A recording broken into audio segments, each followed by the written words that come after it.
இவன் பேர் யாழினி.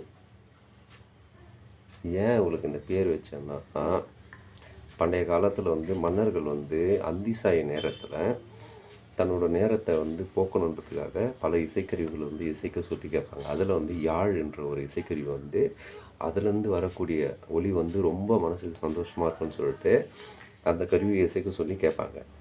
அதனால் நம்ம வெளில போயிட்டு வர நேரத்தில் தோள்பட்டெல்லாம் வலிக்கும், முதுகுலாம் வலிக்கும். சரி, இவளுக்கு யாழ்ன்ற பேர், யாழினின்னு பேர் வச்சா இவன் பேசுகிறத கேட்டால் நமக்கு வந்து மனசுலாம் சந்தோஷமாக இருக்குன்னு சொல்லிட்டு விருப்பப்பட்டு சந்தோஷப்பட்டு பிரயாசப்பட்டு செங்கல்பட்டு மாவட்டத்தில் இருந்துக்கிட்டு இவளுக்கு இந்த பேரை வச்சா இவன் பாருங்க பாட்டு வந்து ஏமா அப்பாவுக்கு பாட்டு பாட, பாட்டு பாடி காட்டு அப்பாவுக்கு. பாடு பாடு பாடு. ஐயோ அது நடி அம்மே. இந்த மாதிரி என் காதுகிட்ட வந்து இந்த மாதிரி கத்துறா, அப்படியே உள்ளே வந்து ரிங்குன்னு அடிக்குது அப்படியே. அதே தான் செம்ம பாட்டு. பாடு நல்லா பாடு நல்லா.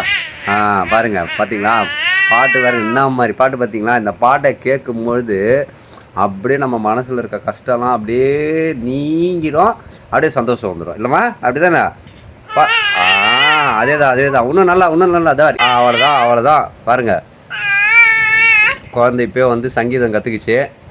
இனி வந்து தினமும் பார்த்திங்கன்னா வந்து யாழினி வந்து எங்களுக்கு பாட்டு பாடும். அதை கேட்டு வந்து நாங்கள் வந்து சந்தோஷமாக இருப்போம்.